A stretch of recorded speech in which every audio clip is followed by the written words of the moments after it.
As a seller, you may have defects on your account, which hurts your ranking in search, and you may not even know it. So I'm going to talk to you about my experience on the other side. So without any further ado, let's go.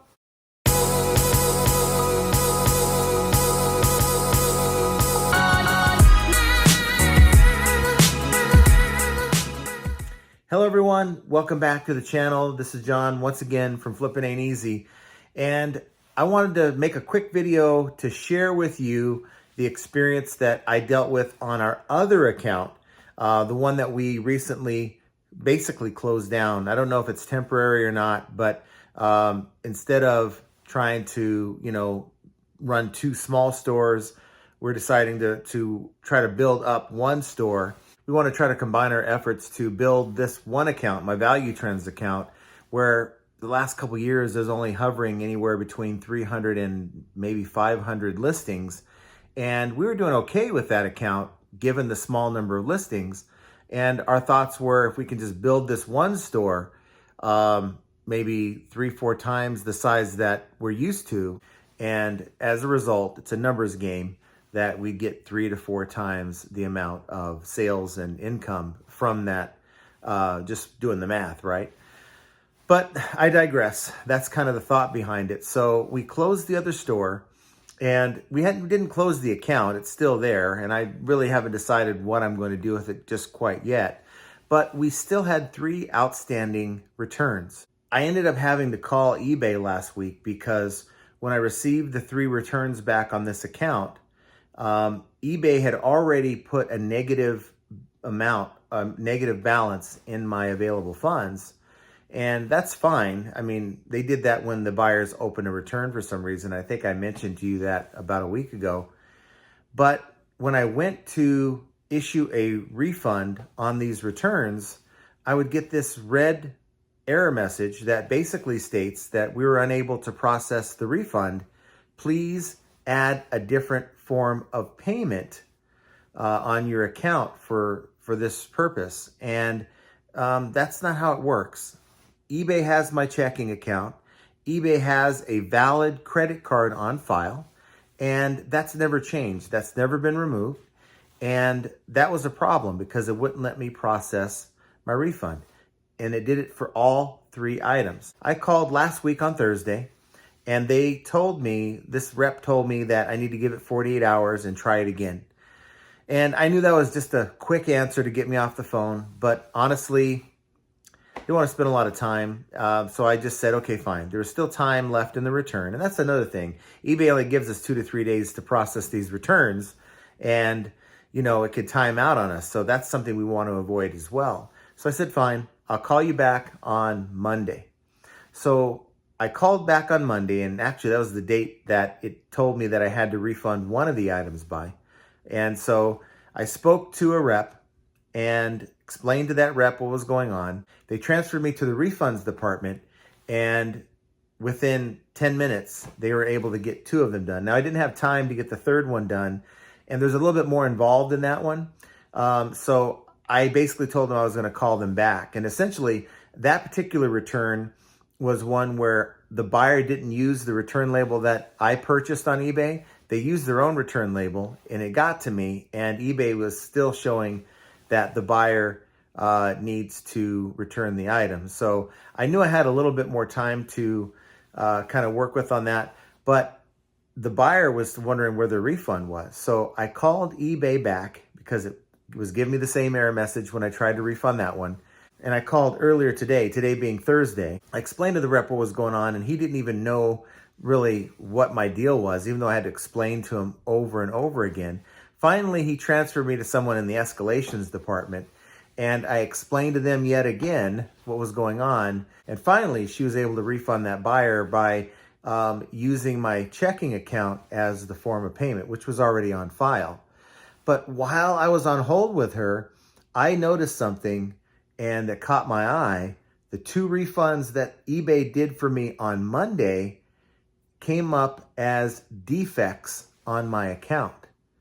And these 2 defects were in place because eBay processed the refund on my behalf, and it didn't matter if it was because it timed out, or if in this case, there was a glitch that caused me to have to reach out to eBay to get help. I tried multiple times on all these different refunds, and this is the error message that I ended up getting. And I think it's because I had nothing in my available balance, my managed payments available balance. And I don't know if just eBay doesn't have a contingency plan in place. If, there's a seller out there that maybe stopped selling and already has received all the money that they have coming to them in a deposit, what happens if a return is opened after this seller doesn't have any money left and has essentially closed their store? And I don't know if eBay's thought that through, but why I wanted to make this video is to give you guys a heads up. Go to your seller hub.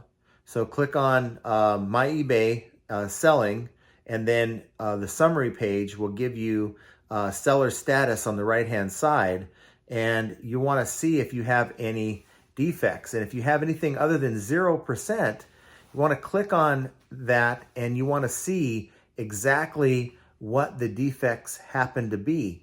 If you've at any point had to reach out to eBay because you were unable to process a refund, maybe you had an issue with the glitch like I did, or something where you had to ask eBay for help, you're going to be given a defect for that. And it's probably not even your fault. Now, of course, there's some that have allowed these returns to time out. Maybe you ignored the return request, or you received the return and didn't process it in a timely manner. And there's not much eBay is going to be able to do for you with that. But if at any point you can recall that you've reached out to eBay and had them assist you with a return or a refund, chances are it's being counted as a defect against your account. And when you have defects on your account, that hurts your ranking in eBay search, and it certainly will hurt your chances of success on the platform. So if you've come across that, contact eBay, get some help. Now, in my case, they told me they're going to have to pass it on to the dispute department. And I just told them, I said, I hope you guys don't rubber stamp this, because I didn't do anything wrong here. And hopefully you guys are able to remove these defects that, again, we didn't do anything wrong. And I may not even need to go back and use this account, but I can tell you this. If eBay doesn't take off the 2 defects that they created, I doubt I'll ever go back to reselling on that account again, because this particular account, these defects stay with your account for a full year. And, there's nothing worse than trying to start up on eBay with a fresh account that hasn't had any traction in a while, but it's even harder when you have defects that's holding you back. So guys, what do you think? Comment down below. While you're at it, hit that like button, subscribe to the channel, and of course, hit that notification bell so that when I go live, you're going to be notified. Now, a programming note, you're seeing this probably the day that I released it, which is Friday, the 1st of April. No April Fools here, but I am going to go live at 3 p.m. Pacific time, 6 p.m. Eastern, today, Friday, April Fool's Day. And it's not an April Fool's joke. This is true stuff. I have a special guest, eBay Addicts, with me, and we're going to just have some eBay discussion for the first half an hour of the live. Want you guys to be involved in that discussion, so please be there. And the last half of the show, we're going to answer your questions if you have any eBay or reseller related questions. So please tune in later today, and if you missed it, go and check out the replay. That'll be on my channel as well. So guys, defects, a lot of the times they're our fault. Sometimes it's because eBay was asked to step in and help us out, but their system is set up to where it's punitive against the seller. So please, please, please check your account. If you do nothing as a result of this video, check your account just to make sure you're okay. These problems that we're dealing with on eBay, it's just another example of how flipping ain't easy. And I want you guys to have a great start to your day. Like I said, come check out the live stream a little bit later today and hang out with us. Bring your questions and your comments, and we'll see you guys very soon.